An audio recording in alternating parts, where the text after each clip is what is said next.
పవన్ కళ్యాణ్ గారు హిట్ కొడితే ఎలా ఉంటుందో ఈరోజు తెలుగు సినిమానే కాదు ప్రపంచ సినిమా చూస్తుంది. అసలు ఏంటి క్రేజ్ అంటే పవన్ కళ్యాణ్ గారు అంటేనే క్రేజ్ అంటేనే పవన్ కళ్యాణ్ గారు. తెలుగు సినిమాలకి ప్రత్యేకంగా ఆయన గురించి చెప్పాల్సిన అవసరం లేదు. ఆయన ఒక క్రౌడ్ పుల్లర్. ఆయన బయట కనిపించిన అదే క్రౌడ్ వస్తుంది, ఆయన థియేటర్లో పడిన అదే క్రౌడ్ పుల్లింగ్ వస్తుంది. హిట్ సినిమాలు పక్కన పెడితే ఫ్లాప్ సినిమాలతోనే ఆయన బ్రాండ్ ఇమేజ్ని ఆకాశానం వరకు తీసుకెళ్ళినటువంటి హీరో ఎవరైనా ఈ భారతదేశంలో ఉన్నారంటే అది కేవలం పవన్ కళ్యాణ్ గారు మాత్రమే. అలాంటి పవన్ కళ్యాణ్ గారు హిట్టు ఇప్పటి వరకు ఒక రేంజ్లో ఆయనకి పడలేదనే చెప్పాలి.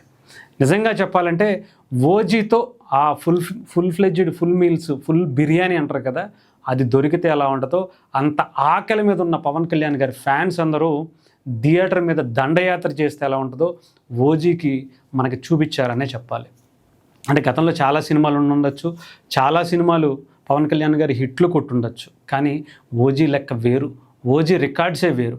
అది సినిమా మొదటి రోజు నుంచి ఓజీ అనే టైటిల్ పెట్టినప్పటి నుంచి మొదలైపోయింది. ఈరోజు రెండో రోజు అని చెప్పాలి, కానీ రికార్డులో మొత్తం మోగిపోతుంది. చాలామందికి తెలుగు సినిమాల్లో లేకపోతే తమిళ సినిమానో లేకపోతే సౌత్ ఇండియానో లేకపోతే పాన్ ఇండియాలో 100 కోట్లు ఒకటే రోజు కలెక్ట్ చేసిందంటే అన్ని భాషల్లో కలిపి తెలుగు, తమిళ, మలయాళం, హిందీ ఇంకో చోట తీసి 100 కోట్లు కొట్టాడు మా హీరో అని చెప్పుకుంటే పవన్ కళ్యాణ్ గారు మాత్రం ఒకటే భాషలో 100 కోట్లు కాదు 154 కోట్లు కలెక్ట్ చేసి ఇదిరా పవన్ కళ్యాణ్ గారి రేంజ్ అంటే ఏంటో అని తెలుగు సినిమాకి కాదు ప్రపంచ సినిమాకి పరిచయం చేశాడు. ఆయన అభిమానుల దండయాత్ర చేస్తే ఎలా ఉంటుందో, ఆయన రికార్డులు తగలబెట్టేయటం అంటే ఎలా ఉంటుందో ఓజీతో చూపించాడు. చాలామంది చెప్పారు మీ ఓడి ఇప్పటివరకు 100 కోట్లు కలెక్ట్ చేయలేదు మీ ఓడి సినిమా అని చెప్పి. ఇండస్ట్రీ హిట్లు చాలామంది చేసి ఉండొచ్చు, అబ్బో ఇంకేముంది వారం రోజులకి 100 కోట్లు 150 కోట్లు కలెక్ట్ చేశారని చెప్పుకొని ఉండొచ్చు.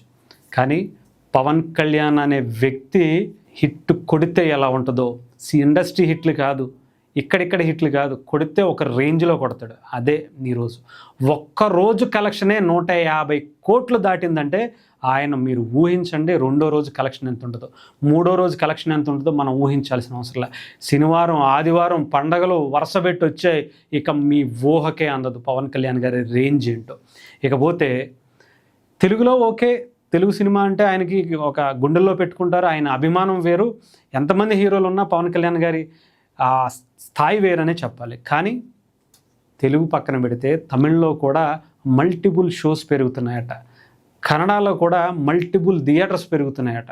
ఇక హిందీలో అయితే ఇప్పటి వరకు ఫస్ట్ డే జస్ట్ ఓన్లీ ఆ ప్రీమియర్స్ కావచ్చు ఇంకొకటి కావచ్చు 568 షోస్ పడితే జస్ట్ సెకండ్ డేకి 1000కి పైగా షోలు డబల్ థియేటర్స్ అయిపోయినాయంట. మీరు ఆలోచించండి. అంటే అది కూడా హిందీ లాంగ్వేజ్లోనో కన్నడ లాంగ్వేజ్లోనో తమిళ లాంగ్వేజ్లోనో కాదు, ఓన్లీ తెలుగులోనే చూడటానికి చాలామందికి థియేటర్కి వస్తున్నారు. అంటే పవన్ కళ్యాణ్ గారికి భాషలతో సంబంధం లేదు.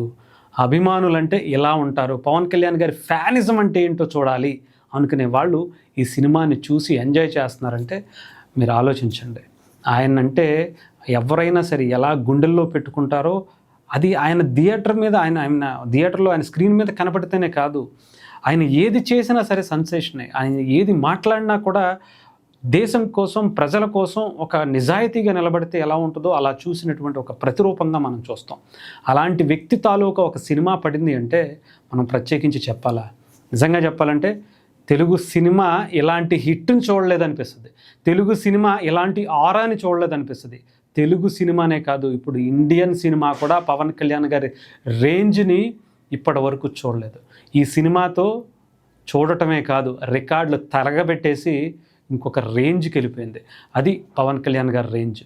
ఆయన స్థాయి గురించి, ఆయన స్థానం గురించి, ఆయన రికార్డుల గురించి ఇక నుంచి ఓజీ ముందు ఓజీ తర్వాత పాన్ ఇండియా లెవెల్లో ఎవడైనా హిట్లు కొడతాడు, పాన్ ఇండియా భాషల్లో రిలీజ్ చేసి ఎవడైనా బ్లాక్ బస్టర్లు కొడతారు, బ్లాక్ బస్టర్ రికార్డులు కొడతారు. కానీ ఒక్క తెలుగు మాటలతోనే పాటలతోనే ఇలాంటి రికార్డులు కొట్టాడంటే ఇక మల్టిపుల్ లాంగ్వేజెస్లో ఈ సినిమా థియేటర్లో పడితే ఆ దండయాత్ర తెలుగులోనే కాదు మల్టిపుల్ లాంగ్వేజెస్లో పడితే మీ ఊహకు కూడా అందదు.